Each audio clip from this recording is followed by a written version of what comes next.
Hey guys, thanks for tuning in to another Facebook Live. This one coming from a new location, as you can see behind me. We're down in the old barn this week. If you can, give a thumbs up. Type in here that you all can actually hear me, because where we're located at this week is actually Hey guys, a thanks for little bit tuning in to another Facebook. of a secluded area, if you will. So we'll give everybody just a couple of minutes to get clicked in here and we'll go. If this is your first time watching the Facebook Live, my name is Daniel Mead. I live in Castlewood, Virginia. I've lived in Russell County my entire life. Um, I'm a nurse of almost 7, 8 years now. And I've become involved in our local politics and local government after the school board tried to pass a resolution in order to um, build a $5 million football field in Lebanon, Virginia. I made a video about that. It kind of went viral here in Russell County, and here we are. So if you would look us up on Facebook, Southwest Virginia Patriots. I just created the YouTube channel last night, so this will actually stream on YouTube later tonight, hopefully, Lord willing. And we'll see where that goes. We are almost 700 members strong now here in Russell County and surrounding counties in Southwest Virginia and Eastern Kentucky as well. So it's pretty impressive where this page has grown from in the short time that we've been online. So some of the topics that we will discuss tonight will be the most recent Board of Supervisor meeting, the things that happened and didn't happen during that, the latest school board meeting, and the one that occurred on June 24th, because the one that was on the 25th, as you may well know, they don't allow people to come to those. If they do, then it's less than a handful of people. The monument issue that is going on in Lebanon, Virginia, and we'll end with hopefully some good news here in Russell County as well. We'll go ahead and get started. Again, thank you all for taking a few minutes out of your time, out of your night to stay involved in the local politics here in Russell County, and I do appreciate that. So let's go ahead and we'll start from the beginning. As most of you know, I've been traveling to some of the Board of Supervisor meetings here in Lebanon, Virginia. The latest one that we went to, there were several citizens that showed up. This was going to be one where they would discuss some appointments, some budget issues, specifically the Russell County school system budget, and several other issues. With that being said, I showed up. I got there probably at 5:30. Me and Michelle and Sean Vance were there as well. The doors were locked, which I found odd. I didn't know that, and I don't know that to be 100% legal anyway, but we stayed there until 7:30, or a little bit past 7:30. Maybe it was a little bit, it was around 7:30. And the doors were still closed. I was told that Lonzo Lester, the county administrator, had actually called the police and refused to open the doors until the police were there. Now, when I arrived at 5:30, because this meeting is supposed to start at 6 o'clock, they're supposed to go in. They're in executive session for X amount of time, and this particular session grew to stupid lengths, if you ask me. But the police were already there, and the door was closed. You can actually see, if you've ever been to that particular building, it's where the old Magic Mart used to be, down below Wendy's. The main room that they allow you access to now because of COVID-19 restrictions was filled with people like Jess Powers was in there, Ben Chafin was in there, and some other individuals that I didn't recognize. Um, and with that being said, we tried to get in, and they looked at us, we looked at them, and they kind of shrugged and said, "I don't know why the doors aren't locked." Now, in the time that we were there, Lonzo came out multiple times to see if we were there. And obviously, he saw some people standing out there. There was another lady that was sitting on the curb as well, and we didn't. I don't remember her name, but I digress. So I ended up leaving. As I said, police officers were still there. Daryl Presley was there as well. Um, and I didn't know what to think. So from what I was told, at 7:45, Lonzo came out then and unlocked the doors. Now, am I going to speak to an attorney about this? Yes, because I don't think that it is legal for you to lock the doors of a public meeting.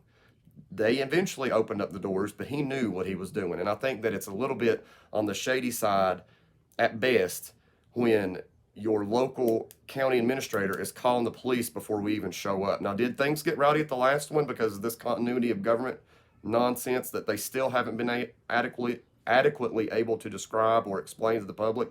Yes. But at no point did anybody get out of hand. So the fact that you're calling police to make sure that people that have the ability, the necessity as local citizens to be there and be involved in their government, and you're locking the doors and not allowing them access, speaks volumes as to what this board and a certain amount of their leaders are thinking about what you and I are doing in this community. So anyway, I actually was able to go back later, and we just took a trip to Dollywood, and that's what I watched on the way back home is the Board of Supervisor meeting since we didn't get to physically attend. One of the first things that I wanted to talk about tonight was the vote by the Board of Supervisors to allow an inquiry by Dave Leonard and that company or whatever they own to discuss getting a grant to open up a livestock market here in Russell County. Now, with this vote, from what I'm told from multiple supervisors, there would be not one dime of county money spent in order for this livestock market to be placed somewhere in the county, whether it be wherever, it doesn't matter. It was a unanimous vote with the exception of Rebecca Dye. Now, have I spoke with Rebecca Dye? No, I highly doubt that she would agree to speak with me anyway. But I would love to know from any of the other board members that would like to speak with me why she voted the way that she did. If you're not spending any county money, if it's not costing you any extra work, then why would you be against an idea of bringing, I think they said 60 jobs to Russell County? We're not in a position right now to be turning down anything, especially situations where we're not going to be charged any money and it's not going to cost the county not 1 cent. I find it very troublesome, at the least, that she would be the lone dissenting vote. Now I call them the four horsemen, the four that usually vote together.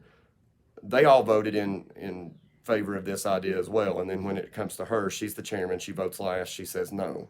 There's no discussion. There's no discussion about why these people vote the way that they do. So I encourage you, if you are in her district, that you actually go up to her and ask her why she's not wanting these particular jobs, or any jobs for that matter, to come into Russell County. Because I think that is as a leader, it's a foolish thing to do. Unless I'm missing something. And I don't think that I am when all the other board members were in favor of this issue, and you come up and you vote to kill it. I mean, it still passed regardless of whether she voted for it or not, which is even more concerning to me, because then that means that you're just trying to make a statement because you know that it's going to vote, and then it looks bad. I will say that. And if you go back and look at these meetings and the way that they are ran, the first 3 minutes, now my wife is not involved in politics like I am, and she's informed, but she doesn't understand the depth that I get into it. So when we're listening to this meeting on our way back from Pigeon Forge, she was like, my God, this is so embarrassing. And it's embarrassing because the first 5-10 minutes of this meeting, not one time, I mean, it was just a epic cluster of asking the attorney, and I'm talking about Rebecca Dye, the chairman running this meeting, of asking the attorney, well, what should we do here? Or how do we do this? Or what do we do here? Or I'm voting on the wrong thing, and I'm voting on this, or I don't know what I'm supposed to do on that. It's just embarrassing. If you look at and watch videos of surrounding counties and their board members and their chair people that run their board meetings, it does not go like this. So again, I ask Luann Wallace, what in the world were you thinking when you nominated this woman to be the chairperson of this board? I don't care if you're a Republican or a Democrat. I truly don't. I've got conservative views, whatever. But if you are the most qualified person for a position, I will not say one word about you getting whatever. But obviously, this is not the case. We have more qualified people on this board to do other things than what she is. I would love to know her background. Maybe that'd be worth a FOIA request, because does she run a business? Does she work for the school, which I'm told that she does? What does she do? And I don't think that it's asking too much for the chairperson of a local elected board to know the rules on what you're supposed to do and how you're supposed to conduct a meeting.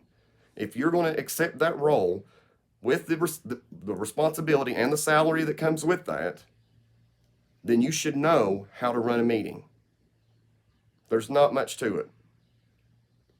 And you've been in this role over a year now. This is going on from what I understand, your at least second year being a chairperson. You should know how to conduct a meeting frontwards, backwards, upside down, whatever other way. So don't take my word for it. As always, go back and watch how this woman conducts a meeting. It's literally embarrassing. If you have any pride in your county, you will call on her, call on you, even whatever district you live in, whoever voted in support of her being chairperson. I challenge you to call that person that represents you and ask them why. I'll give you the names: Tim Lovelace, Oris Christian, Lou Wallace, and Rebecca, of course, voted for herself. Now, again, if you're the most qualified person for the job, I don't care what's after your name. The R, D, I, it don't matter to me.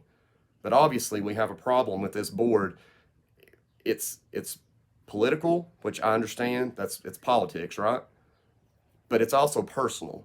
And if you, as board members, cannot get over your personal issues to represent and do what's best for Russell County, then you should step out of that role and let somebody step into it, because it's obviously gotten too personal for you at this point, because your vision is blurred by what you should actually be doing, and you've gotten blinded by this hatred that you have towards other people. So I have a huge problem with that. With that being said, the Regional IDA Board came up. Now, if you don't know, the Regional IDA Board is basically entrusted with bringing industry into Russell County. David Eaton, Ernie McFadden were the two people that were up for re-election, I guess, or recertification for these boards. Both of them got removed with a nomination, again, Luann Wallace nominating Rebecca Dye to the Regional IDA. And I'll give you a guess which four people were the ones that voted her into that role. Again, as I said a million times already on this video, if you're the most qualified person for the job, then fine. But let's review the facts here. Who did she replace? David Eaton. Who runs a business? David Eaton. What does Rebecca Dye do? What is her occupation? Obviously, it's not professional politician. Obviously, we could learn a little bit more of our rules and regulations on how to conduct a meeting. Is she really more qualified than David Eaton? The second person that was nominated for this is Tony Doty, who's the mayor of Lebanon. Now, do you think that these people that are on the Regional IDA Board should be people that don't have biases to one county or one specific area in Russell County or not? I mean, if you're the mayor of Lebanon, Virginia, do you think that you're going to focus on Russell County, or do you think that you're going to focus on bringing jobs to Lebanon, Virginia? Now, as long as they come to Russell County, I don't care where they're from. But I find it interesting, to say the least, that we're nominating people that have done a good job, taking people off boards that have done a good job in the past and replacing them with people that do not have a proven track record. And you can say, well, Tony Doty's been mayor of Lebanon for 100 years or whatever. I'll concede that fact. But I will not concede that Rebecca Dye is going to do a better job than David Eaton. All things equal, regardless of what party they're for, I don't care. That's not neither here nor there for me. When you are experienced in running a business, and then whatever that, you know what she does, it is mind-boggling to me that that happened, and that Lou Wallace is the one that continues to make these decisions. It's embarrassing to my district in particular that this person is running the board when she obviously has no clue how to do it, when you're constantly asking the county attorney. I mean, if that's the way it's going to be, then why not just put the county attorney as the chairman? That way we can get through this a little bit quicker. And at least we look like we've got some sense about us and that we know what in the heck we're doing anyway. It's embarrassing. And I challenge everybody that's watching this video tonight, go back on YouTube and look up Russell County Board of Supervisors, look at that last meeting, and tell me that's the best that we can do. All that I'm asking in these videos, these series of videos that I'm doing, is that we have the absolute best leadership, the best people to put us in the best position to bring jobs into Russell County before we go bankrupt. I don't think that that's controversial. I don't think that that's being disrespectful. I don't know. It's very bizarre to me that this is what we continue to do. We continue, and you know, there was a point that got brought up in the Republican meeting the other night that we should forgive people for making mistakes. Well, here's my thing about that. If you keep making the same mistake over and over and over, it stops being a mistake at that point, and it's a choice. I can forgive a mistake. Hell, I can forgive 2 or 3 mistakes. But when you continue to do the same thing over and over and over and over, it's a choice. It's not a mistake anymore. It's an absolute choice that you're continuing to make these poor decisions. And the only thing that I can think of why we would put these people in boards is because they need more money. Because every time you're put on one of these boards, if you're put at the head of the emergency management or you're put on the regional IDA more, that's more money that's coming into that bank account. And these people aren't donating it. They're not working for free. So here we are.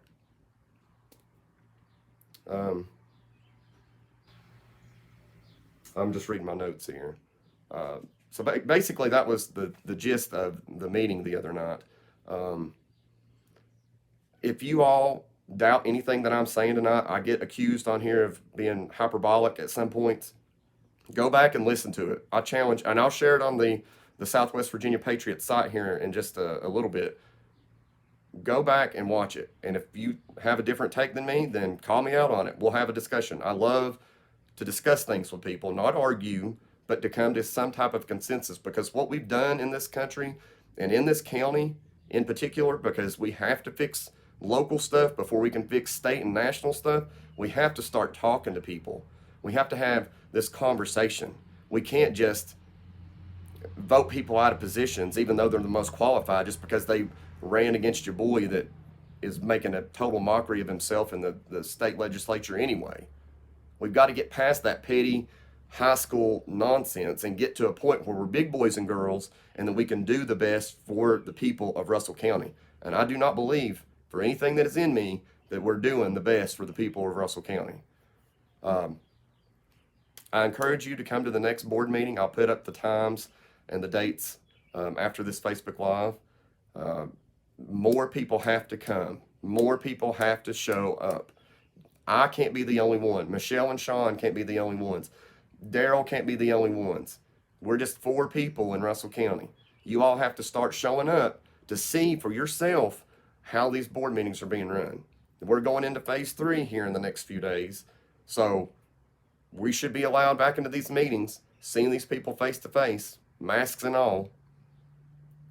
So please, the next meeting that occurs, show up. You have to show up. Getting into the school board side of things, I've got a lot more to say about this than the school board meeting, or I'm sorry, the Board of Supervisor meeting. The meeting that was on the 25th, it's unclear to me on whether they're allowing people to come into these meetings, because when they broadcast it on YouTube, it's the board members with Dr. Brown in there, and you can't see if anybody's in the audience or not. I'm told that there are 10 to 15 people allowed because of COVID restrictions and social distancing and all this other nonsense that we're doing right now. So anyway, the one that they broadcast on the 25th, is only 14 minutes long, so I do not think that that is the meeting in its entirety. A. B, there's so many glitches with it that it echoes. I don't know what the IT department was doing that day, but you can barely understand anything that they're talking about. The only reason that I listened to that at this point is basically twofold: to see what they're saying about the COVID restrictions that are going to be in this upcoming school year, and for the the band refund that is supposed to be taking place. Now, if you're not familiar with that issue, we'll start there. Back when coronavirus, COVID-19 was really ramping up, they the Lebanon High School band had scheduled a trip to New York. Without discussing this with the band boosters, Dr. Brown took it upon himself to cancel the trip, which meant the band boosters, who had raised well over $30,000, and a lot of this money coming out of their own pockets, lost all of that money, because once the band boosters raise the money, then it goes into an account for Lebanon High School, and then basically that becomes property of Lebanon High School and Russell County Public School Systems. So Dr. Brown took it upon himself to cancel the trip without discussing this information with the band boosters, and causing a lot of the parents to lose thousands of dollars. Well, it came about that after much pressure that was placed on the board, and Dr. Brown in particular, these parents will be getting this money back. Now, how are they going to get that money back? It's going to come out of your and I's pocket, which sucks because Dr. Brown made the wrong call. He should allow the parents to make what is the best decision for their kids, and let the chips fall where they may, because it was their responsibility to be taking their kids to New York at that point. So, and the problem with the school system that I have right now is Dr. Brown, I feel like, I don't know him personally, never had a personal conversation with him, but he comes across as the type of person that he always knows best, and he's very arrogant and condescending and a lot of other adjectives that I could throw in there. But what people don't like is to be told that they're not looking out for the best interest of their children. These parents knew what was best for their kids. If they wanted to take them to New York, then that was on them. So now, because of a unilateral decision that, first of all, I feel sorry for Mr. Long, the high school principal, who Dr. Brown just threw to the wolves, basically, without giving him even a life vest, threw him out to have that meeting with the band boosters and the parents of the Lebanon High School band anyway. I mean, if you've seen that video that circulated, it's embarrassing to watch, because there's nothing that he could have done. It wasn't his call to make, it was Dr. Brown's. And at least Joey Long had the set on him to go in there and handle business, when Dr. Brown should have been the one having that conversation and not having his principal have that conversation. So that, another cowardly move. Personally, I think we should do away with him and get a whole new superintendent, because I don't feel like that he is the best candidate. We have all these doctoral candidates here in the county. It should be somebody that has a little bit of skin in the game. With that being said, the COVID restrictions he talked about on the 4th, he didn't know at the time that the governor, or what the governor's decision was going to be in regards to phase 3. Because as you know, earlier in the month, the governor came out with these idiotic restrictions on the on school systems, basically saying initially that there's going to have to be social distancing. I can't think. The desks are going to be 6 feet apart. There's going to have to be sneeze guards. There's only going to be so many kids that can be on the school bus at one time. You're only going to be able to go to school 1 or 2 days a week. It's going to be distance learning and blah, blah, blah. And as we all know, that is not going to work in Russell County, period. It's not going to work. It did not work out well when we ended the school year because of COVID-19. It's definitely not going to work well when you have to start the school year on COVID-19. And these parents deserve to know what the decision is going to be sooner rather than later. It's already essentially July. What have we got? 2 or 3 more days in June, and that's it. We have to start preparing and making this school board make a decision, because here we are the governor's already released new guidelines, and it says that the schools will immediately be able to jump into phase three. And I'll put up a slide here later showing you what phase three will consist of. But basically, he's put it into the school board's lap, saying, and this is the decision that should have been made all along, but you're going to have to decide what's best for your county and your locality. Now, will this school board have the backbone to make the right decision? Because as you've seen earlier, I shared a link here, and this slide should be appearing on your screen now. And this is from the American Academy of Pediatricians. And it says the AAP strongly advocates that all policy considerations for the coming school year should start with a goal of having students physically present in school. Schools are, and this is another quote, schools are fundamental to child and adolescent development and well-being, and provide our children and adolescents with academic instruction, social and emotional skills, reliable nutrition, physical, speech, and mental health therapy, and opportunities for physical activity, among other benefits. Lastly, the preponderance of evidence indicates that children and adolescents are less likely to be symptomatic and less likely to have serious disease resulting from SARS-CoV-2, which is COVID-19 infection. In addition, children may be less likely to become infected and spread infection. So basically that says that doctors and scientists are following the evidence and mean that these kids should be going to school 5 days a week. There is no evidence, specifically here in Russell County, where we've had, I think, now 11 cases. This will actually show you the number of cases that are in Virginia right now. If you look at Russell County, we are up to 11, I think. This will actually show you that we have 2 new cases, and we're up to 11 cases. And if you want to read through that, you can. It just basically shows where we're at as a county. We've got to follow the evidence. We've got to follow the science. There is no reason for us to not have school at a regular time. Now, if you look through Facebook, you'll see that there's a survey going around. If I'm not mistaken, it's very similar to the survey that they did at the beginning of this whole COVID crisis. I'm gonna use that in air quotes, because it says that you've got basically 2 options. One is hybrid version, where you go to school X amount of days, I think it's 2, and online learning. You can do online learning, or you can do strictly school-based or in-person education. I do not see any reason, if proper cleanliness is handled and disinfecting is happening in the school system, which I have no doubt that our EVS workers can handle the task, why we could not have school in person 5 days a week.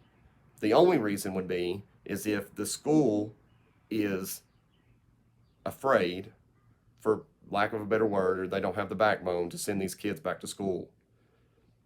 We don't have the infrastructure. A lot of families don't have the infrastructure to do this online distance ed stuff. Parents don't have the time and the ability, a lot of them, myself included, to teach their kids. I have 8 kids. It's specifically difficult for us, but even with parents that only have a smaller number of children, you can't expect them to teach them to standard. Because here's another thing, the SOLs will still happen this year. Do you as a parent want to be teaching your children SOL standards? Forget what you feel about SOLs. I think they're stupid and you shouldn't be teaching to a test anyway. But those are the rules that we've got to play by. So do you as a parent have the ability to do that? If I'm answering for myself, I'm going to say absolutely not. Because it's almost impossible. We don't have the time. A lot of parents don't have the internet capabilities. There's just so many technological variances that from family to family to family, we say we're all in this together. No, we're not. We're all in the same storm together. Some of y'all are on a yacht, and that's great. But some families in Russell County, and I think that all people in elected positions forget this, but some people are on a log just floating in the storm. Some of us are on canoes. We're not in this together. That's a stupid statement. We're not. We're all in the same storm together. Whether you believe that it's true with this COVID stuff or whether you don't, we're still all in this storm together. And what I think that some of these leaders forget a lot of times when they get behind these desks and get into these positions is that they forget who they're supposed to be working for. It's so frustrating. But there should be no reason that we cannot, if you want to follow the science, if you want to follow all of the guidelines, this can happen in Russell County. These kids could go to school 5 days a week with proper precautions and still be fine. Now, if you as a parent are sitting here tonight and thinking, Daniel, you're crazy, there's no way that I want to make this happen tonight or this year, then they should be afforded the opportunity to keep their kids home. If you've got the wherewithal to do that, then that should be your choice as a parent. But it should be the parent's choice. It shouldn't be the school board's a unilateral choice. And then you're going to say, well, Daniel, we elected them to go and represent our interests. Yes, you did. But how can you say with 100% certainty right now that any of these board members are going to represent what's best for you? You can't. Because I've shown over the past year that these people are not representing the best interest of Russell County. They're a lot of times, and this can be proven by some of the evidence that I have put forth, they're looking out for their own best interest and how they can improve their own lives, not the lives of Russell County citizens. So I'm asking tonight, you again, contact your school board member and ask them and demand for them to put forth an answer on what they think is going to happen with this school year. Because again, we're in July. School starts at the latest, September, late August. Parents have to prepare for what's going to happen. We can't wait. The governor has put it in Dr. Brown's lap. He's put it in this school board's lap to do the best thing. If you follow the evidence, then you have no choice but to say it is safe for these kids to go back to school. And if you as a parent don't feel that it's safe, then you should be afforded the opportunity to do distance learning or whatever kind of technological thing that they did this year. So please contact your school board member. I will again post the numbers and the names for all elected representatives here in Russell County for you to specifically call, because it's your responsibility to keep these people in check. I can only be one voice. I can only be so many places with the things that I've got going here at the house and work and everything else. We all have to come together and we all have to hold them accountable. The next thing that is going on in Russell County, if you live under a rock, then you've probably not heard this, but in the middle of Lebanon, Virginia, there stands a monument that has been there since 1914. That is a Confederate monument. There's also a separate monument that honors those sacrifices from World War I and World War II soldiers from Russell County. This week, a letter got sent to Mr. Doty, the mayor of Lebanon, from a James Morton. Now, if anybody under the sound of my voice tonight can tell me who in the heck this is, I would appreciate it. Just because I would like to have a conversation to see where he's coming from. But so far, I've not been able to identify who this person is. But going forward, let's talk about this. This letter says, basically, he's writing to Tony Doty as a citizen, not as a Republican or a Democrat, which automatically means he's writing to him as a Democrat. And they're talking about the Confederate monument. And I'll just go on to read it. And it says, monuments, statues, schools, seals, and even road names celebrate people and put them on a pedestal, sometimes literally. The Confederacy was many things, and Southern history is a proud one. But the Confederacy also fought to preserve the enslaving of Americans and the oppression and murdering of many African Americans. I believe these actions do not reflect the values of the community and are deeply hurtful to decent people everywhere. It is also important to remember that many Confederate monuments and names were dedicated in the first half of the 1900s when minorities were trying to gain human rights. If you want to remember this part of Southern history, we should do it in a museum where people can learn about it while understanding the context of time. Virginia and Russell County, for that matter, should continue to be a welcoming place for businesses and all people, and I think it is of utmost importance to remove the Confederate monument. I'm not passing judgment on anyone in the community, please believe me. I also believe in the First Amendment and people being able to voice their opinions. This is about government sanctioned honoring of these people. This isn't about erasing or hiding history. It's about finding the right way to remember it. If you find it in your heart, please take the time to talk to your council members. I'm also contacting them separately. Now, whether or not this person actually contacted the other council members, I'm not sure. I've not been able to verify that yet. But basically, there was a post that got circulated around that said that on the 13th, the Lebanon Town Council would be voting on whether to remove this monument or not. That is not the case. I have spoken to multiple council members, and that will not be the case. There is a group of people that has been invited, from what I understand, to speak about the monument, but that is not on the agenda to actually have this monument removed. Personally, if it's just me, I'm indifferent to the monument. I don't think that it is wise for us to start tearing down our history, regardless of whether it was good, bad, or otherwise. I think that sets a dangerous precedent, because I was always taught in school that those that don't remember history are doomed, or remember the past are doomed to repeat it. So I think that it is extremely important to teach our children that this was a dark part of our past.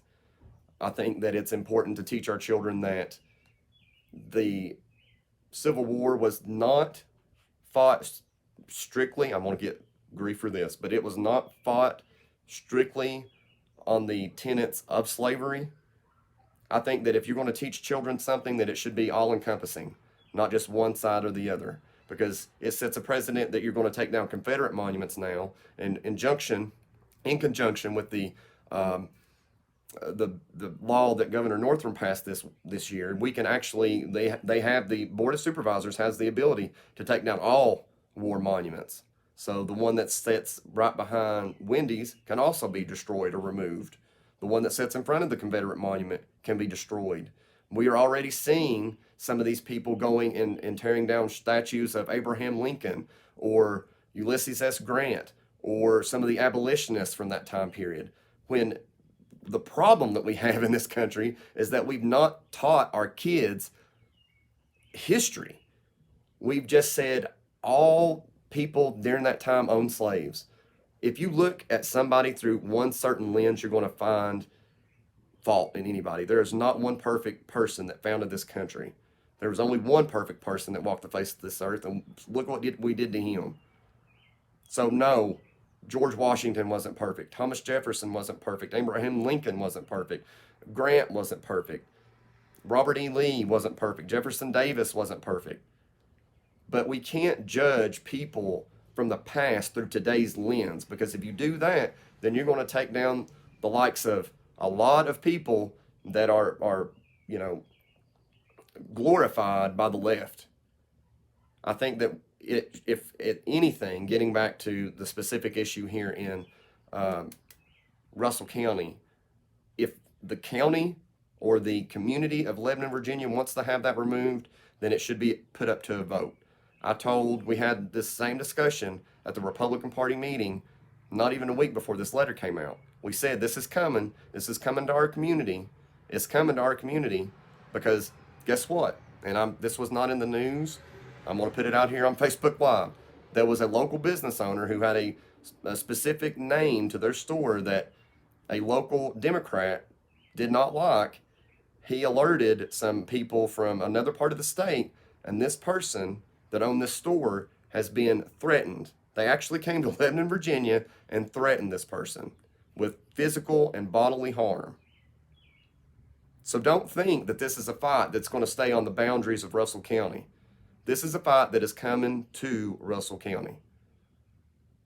As I said, I'm not big on the monument. It's here or there. I have a lot of people that are African American that are close and dear to my heart, and I would not do anything to harm them. I'd stand shoulder to shoulder with them, as God is my witness. But if the community wants to take it down, then that should be put up to a vote. It should not be one random person that allegedly doesn't even live in Russell County, or hell, not even in Lebanon, Virginia anymore. So it's up to y'all, but it should be put to a vote. Tony Doty does not have the unilateral authority to remove that monument. I don't even know that if he wanted to, he has the legal authority, because they don't own that particular monument. Lebanon, Virginia does not own that. If you can actually, I should have put that slide up, but when this was originally commissioned, it was in 1909, and it gives the individuals of each community from Castlewood, Cleveland, Lebanon, Homeacre, Swords Creek, all these areas that gathered up the money to build that monument. And it was originally in Cleveland, if I'm not mistaken. Moved to Lebanon. It was actually set in the middle of the road right there at that intersection, and then where it stands today is where it was the last time that it was moved. So I don't really have a strong opinion on the monument. It's whatever. I have a big problem with people coming from the outside of this community and this part of the world and trying to dictate how you and I live. I'll draw the line there. And if it takes defending that monument from outsiders, I'll be there shoulder to shoulder with you. And if people in Lebanon want to take it down by a vote, and that's what the majority of the people want, then move it into Castlewood. We'll take it. And that's basically all that the information is about that. Again, the post in July 13th, they're not going to have a vote to remove that particular monument then. That is, quote unquote, fake news, if you want to use that. So I would appreciate if you are sharing that. That is not happening. Still, if you live in Lebanon and you want to attend that meeting, by all means, go there. Make your voice known. 100% am for that. If you want to make your public comments for the monument, against the monument, go and be engaged. If this turns into another Second Amendment issue, all the better. All the better. We need to have more people involved in government, regardless of the reason. If this is what it takes to get people stirred up, to find out how important it is, because if you go to these meetings for this one issue, guess what? You're going to learn about other decisions that they're making. You're like, that doesn't make sense to me. Why are they doing that? So then you'll get more involved. That's what it took for me. So anyway, the next issue, 4th of July is coming up. I believe it's this Saturday. Almost all local communities are canceling their fireworks. I think Homeacre's still doing it. I want to say Norton is still doing it. But I saw the official thing from the St. Paul Fire Department today that said that they would not be doing them. Now, why the government decided to do that, I have no idea. Because in St. Paul in particular, and I'm going to rag on St. Paul a little bit because part of that is from Russell County. So we'll just bring you all into Russell County for a minute. Just a couple of weeks ago, not even a couple of weeks ago, they had a block party, I think is what they called it. They had cornhole tournament. They had people singing. They had food. Now, they did all this by social distancing. And from what I understand, there was several people that showed up for that. We can do that, but we can't celebrate literally the most important day of our country in its founding. The sheer stupidity on some of these decisions, and they say that they're not picking winners and losers, but that's exactly what they're doing. Because on 4th of July, some of the local officials are promoting the concert that Anna Forbes is having, and this is nothing against Chef T. I love Chef T. I love what they're doing out there. But you can't, on one hand, say we can't have fireworks where people are going to be in their cars not being right on top of one another, and then say, hey, come out for a concert. That's a great idea. Or, hey, come out for this block party. We're going to still social distance, but you can still play cornhole and you can listen to singing and all this other stuff. We can do that because it's going to bring in money to our pockets, but we can't have fireworks. You don't want to have the vendors and all that other nonsense. That's what Homeacre's doing. Don't do that, but have the fireworks. It is so the inconsistency, I think, is the problem that I have most with it, is that they speak out of both sides of their mouth like, yeah, well, this is important, but not really. So I wish that these people that, they like to straddle the fence, and they're going to end up with a fence post up their butt one of these days because they can't pick what they want to do. They want to please everybody, and they are in the meantime not pleasing anybody. Now, Abraham Lincoln said you can please some of the people some of the time, but not all the people all the time. 100% get it. 100%. But if you're using this one rule, we can't have fireworks because we can't social distance. Fine, then nothing happens. But then you have a block party, and right after that, the week after that, you're having the concert at Nina Forbes and all this other stuff that they're doing. Come on now, you all can do better than that. And it feels like, and maybe I'm just a crazy person, somebody say that I'm crazy, but it feels like here in the past 2 or 3 months, they're just trying to erode the patriotism that everybody has. Like, this country's bad. And even Iran said it today. If you've been watching the news, they put out an arrest warrant for Donald Trump because even Americans are saying that they hate America. Now, if they can do that, if they can erode with our children and even ourselves the love of country, what do you think these other countries are seeing right now? They're seeing that these Black Lives Matter people, these Antifa people, going into these cities and burning them to the ground and saying that, and burning the flag. What do you think that these other countries are seeing right now? We've got to stop. We've got to wake up and say enough is enough. Yes, the United States has committed egregious errors in the past, but this country has done far more good than bad. Tim Kaine, your senator, recently said that America invented slavery. I don't know what history book that he's reading, but that's obviously the biggest bold-faced lie that somebody's ever stood on the House of the Senate or the floor of the Senate and uttered out of their mouth. I mean, how ignorant. Bad people do bad things. That's just the way that it is. This is not a black or white thing. We're fighting evil versus good. Good people are going to continue to do good things, and evil people, regardless of your skin color, are going to do evil things. But the media, the left, want us to be at odds with each other, and that should not. I have nothing but love for anybody that is wanting to support and defend the Constitution of the United States. I have nothing but I don't care what your skin color is.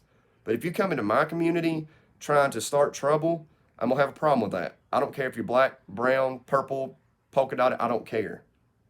But we have to start teaching our kids now more than ever that this country is the greatest country on the face of the earth, and it has been since its inception. The very basic principles that we were founded upon, that we have the right to life, liberty, and the pursuit of happiness. Not the guarantee of happiness like the left would have you believe, but you have the ability to pursue happiness in this country. I had an interesting conversation with one of the nurses that I work with, and she's from Dubai, and I hope she doesn't mind me bringing this up. But I like to talk, in my profession, I come across a lot of people that are from different areas of the world, and I don't care what they say. I'm going to ask the question, what do you think, what does your country think of what the United States is doing right now? And she looked at me and she said, well, I'm going to answer your question with a question. And I was like, oh boy, here we go. But she said, why do you think that people still are lining up by the tens of millions to get in this country?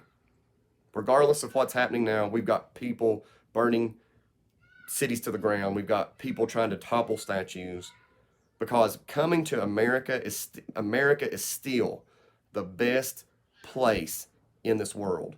Dubai, if you ever have seen pictures of that, that is an amazing, wealthy place. And people from Dubai are still coming here. And she's living in Hazard, Kentucky. Imagine going from Dubai, one of the most richest, awesome looking places that it's on the face of the earth right now, to Hazard, Kentucky. But she did that so that she could have the experience of saying, I was a nurse in the United States. Because guess what? Then she can go anywhere else in this world and write her own ticket. Not to mention her kid's dream was to come here to America to have the experience of being an American, to participate in this experiment of democracy that we have. I feel like I'm preaching right now, but this country means so much to me. I shouldn't be here speaking. I mean, I look like I'm in a shack right now anyway, but we've all got our own cross to bear. I was born poor white trash in a single wide trailer in the middle of winter. We were so poor that we couldn't afford oil heat. I can distinctly remember waking up some mornings and there being ice on the walls. I can remember that. I didn't know any better. I thought it was great. You know, it was just a game. We got in the same bed and we cuddled up to each other. I didn't know any better. But I came from that to raising a family of 8 to owning a little bit of property. You can't do that in any other place in the world. You cannot do it. I defy you to show me. America is the only country where you can make something of yourself, regardless of what class of citizens you're born into. You cannot do it. That doesn't mean that we're perfect. That doesn't mean that we, don't have things to fix. We need to fix things like police brutality, but that doesn't mean we need to defund the police. We need to fix racial injustices in the court system. But you know what? How we fix that? We fix the nuclear family. Guys, we've gotten so far away from our founding principles where a mother and a father raise a family. We've got these women out here, and God knows that some single women have done an amazing job raising kids. But if you are raised by a single mother, you are 20 times more likely to grow up in poverty. I think it's 9 or 10 or 15, I don't even know the percentage, but you're much more likely to be involved in the prison system. It seems to me that in the black community right now, it's just not a white person keeping the black person down. We have destroyed the nuclear family. We have put it into our young people's heads that a man and a woman, or whether it's a man and a man or whoever, but 2 parents need to be raising children. That is proven scientifically, statistically, for a better outcome for that child's life. We have destroyed the nuclear family. We have taken these black fathers away from these black children, incarcerated them at rates, side note, because of laws that Joe Biden and Nancy Pelosi have passed back in 1993, 1994. But we've taken these fathers away from these families, and then we wonder why. What's going to happen? These kids look for a father figure somewhere, and they're finding it on the streets, and they're getting shot, and they're getting killed, and they're getting into drugs. Just this past weekend in Chicago, a Democratic-ran city, there was like 20 people that got shot. A 1-year-old and a 10-year-old lost their lives. But this wasn't white on black, black on, it doesn't matter. We have destroyed the nuclear family. We have destroyed traditional values to the point of where we don't even believe anything anymore. We've lost all of our founding principles, and then we wonder why some random person is writing Tony Doty to take down a statue. I've never been oppressed by a statue personally. I've never even given it, I don't even know that I've looked at the thing 5 times when I've been in there, been in Lebanon. And I guarantee you, the handful of African American people that live in Lebanon, Virginia, haven't given a second thought either. This is asinine. We're looking at statues and inanimate objects to fix a problem that's not going to fix. You're looking for a Band-Aid to fix a hemorrhage. That's not going to fix the problem that's in this country. I'm going to get off my soapbox right now. Going into the national arena real quick, Daniel Gade won the Republican primary handily this past week, and he will go forth and challenge Mark Warner in the upcoming November election. It is so important that Russell County gets out and vote. We know that people in Northern Virginia, they roughly get 70 to 80% of the vote. That's all they're going to get. Statistically, that they can't get any more. I mean, they could 20%. Yeah, I get it. But realistically, they're not going to get any more. You can go to places like anywhere in the country, 70 to 80% is about what you're going to get. In Russell County, we're lucky if we get 20, 30, 40%. Nate, if he's on here, he can clarify how many people typically vote in Russell County, but it's such a slow number. We complain about Richmond not listening to us, but then we don't get out and make our voices known. We have to get out in November and vote. We have to. I've got a 12 passenger van. I will come and pick every one of people in Castlewood up and take them to the polls. We have to get out and vote. That is the only way that we're going to take Mark Warner out of this equation. We have to get somebody. If you don't, look into Daniel Gade, see if that's somebody that you want to vote for. I'm not telling you who to vote for, but we have to get out and vote. Michelle says there were so many people that didn't go out and vote. You're 100% correct. There's so many people that don't vote. You think you're registered, but then you're going to show up to the polls in November, and you're not going to be able to vote. It is so important. It is so important. I can't stress that enough. I could sit here for 30 minutes and talk on the importance of why you should go vote, because then we have issues of what we're experiencing in the Board of Supervisors right now. They listen to us for a couple of weeks and then they're elected and then that's it. We've got to vote. Mark Warner has not listened to the people of Southwest Virginia in years. He was the governor, and now he's been a senator for I don't even know how long. It seems like at least 10 years. So we've got to get out and vote. We've got to elect Daniel Gade. Look into him and verify him yourself. I'm not going to sit here and plug him like that. But you got to get out and vote for somebody other than Mark Warner. You can't keep doing the same thing over and over and expect a different result. So I wanted to end tonight. We're already past the time that I like to stay on here with good news. Even with all the COVID crap, that's what I'm going to start calling it, COVID crap, we are starting to open up. We're in phase 3, or we will be in phase 3 in the next couple of days. But the farmers markets are starting to open up. I don't know about the ones in Lebanon, but the ones in St. Paul open up on Saturdays and Wednesdays, if I'm not mistaken. And we can actually go there now. They require masks on everybody.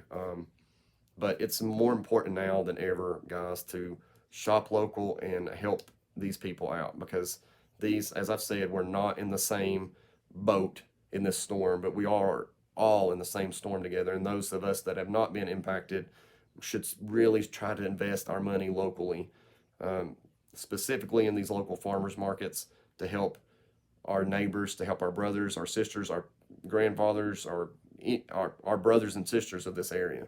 So we have to get out there. Lebanon is open. I don't know what times they're open, so please get out there and support those markets. You can actually, and I'm sure this is the same thing in Lebanon as well, you can actually go, and if you bring your kids, they get $5 a kid that you bring, so that you can actually spend that money on vegetables and fruits and everything else that are there. And especially in this time where we are in a food shortage for a lot of people that have been out of work and all these other things, you need get the help where you can get it, and that's one of the easiest ways of getting some food into the homes.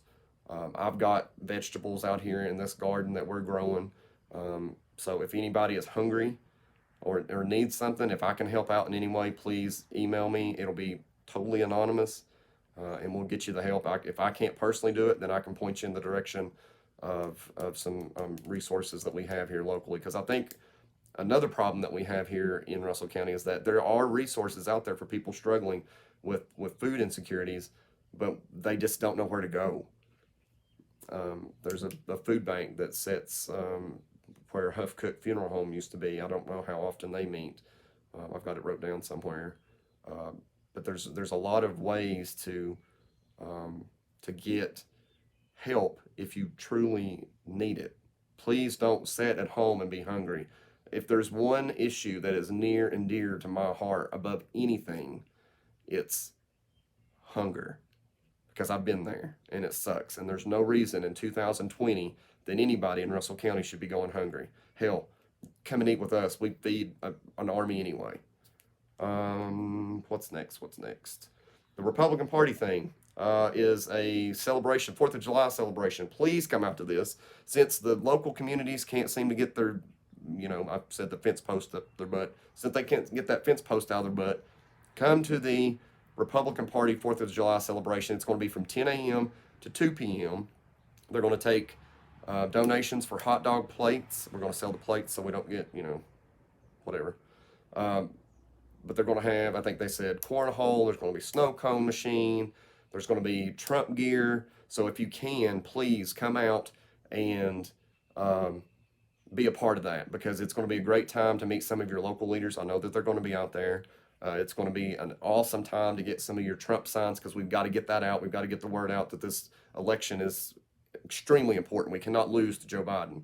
But it's an awesome time to celebrate our country's birth. It's an awesome time to be with like-minded individuals. It's an awesome time to just fellowship with fellow patriots. And in a time where our rights are literally under attack by the left, it is so important for you to get out there.